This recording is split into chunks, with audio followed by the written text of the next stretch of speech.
Are you wondering if your kid even cares about what their handwriting looks like? Kids that struggle with actually anything, they kind of tend to fall in three categories, right? They will either feel bad and they will just keep on trying because they know they can do better, right? These are like, okay, I'm gonna figure this out. Sometimes they feel bad and then they get there like, well, I don't care. Like, who cares? Like, I don't care. I don't care that I have to do things over again. I don't care that I got dot points in my spelling. They just become like stoic. And then the last group is they feel bad because they can't do this.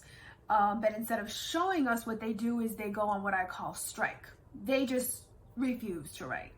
And I've gotten so many phone calls of these throughout the years. And it's sad, it breaks my heart because I know when they're on strike, it's because they've really taken on that I'm trying to do this and I can't do it and I feel really bad about it, so I'm just gonna stop trying.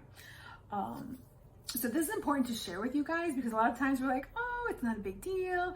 The one that I actually, and I'm gonna break down each one, the one that goes on strike, that child has probably tried so hard for so long that they really just can't deal with it anymore. So they're just not gonna do it. So my advice for that child is everybody needs to back off on improving their handwriting and, let them dictate and you write to them if they're an older child.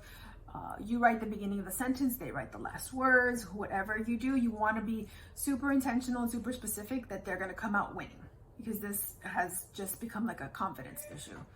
The second group are the ones that do nothing, the I don't cares. Those we kind of need to show them how their handwriting has interfered in a non-threatening, non-judgmental way, right? So it's like, hey, I noticed you had to stay out of recess the other day because your teacher couldn't read your handwriting, you had to rewrite it. That kind of probably stunk for you that you had to miss recess. Or, hey, I know you had to call your friend because you couldn't read what you wrote for homework. Homework is a big thing, they always write this. So things like that, but make sure you keep the judgment out of it because these kids already have their own judgment. So we just want to bring it up to the surface, not like, haha, I told you so, more like a self-awareness because self-awareness is the first step to improve the handwriting. Now, these other kiddos that are just going to keep on trying,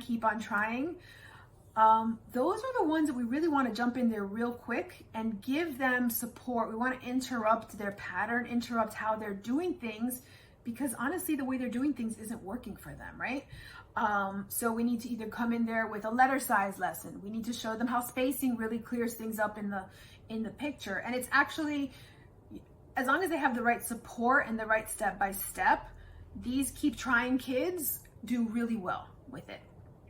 So go ahead, try those 3 interventions with the 3 kinds of kids and know that even though it's just handwriting, a lot of these kids can feel really bad about it because they know they can't keep up with the rest of the class. They've got everybody on their back driving them nuts. They're having to redo things, miss things, and even now that we have a lot of computer work, it almost becomes like, like a Band-Aid, right? Because they don't have to do it. But then when they have to do it, it's even worse for them because they've had 0 practice and nobody's even noticed to help them.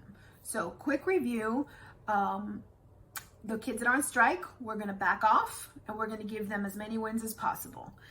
The kids that are like, oh, I don't care, we are gonna try and increase their self-awareness. And the kiddos that just keep on trying because they feel bad and they just want to do better, we want to give them some intervention so that they can interrupt their motor pattern and then they can do better. All right, friends, I'm Nicole Santamaria, founder of Miami Handwriting. Go ahead and drop me a comment in this video. There's probably some links below that you can grab with some resources, and I'll see you in the next video. Bye-bye.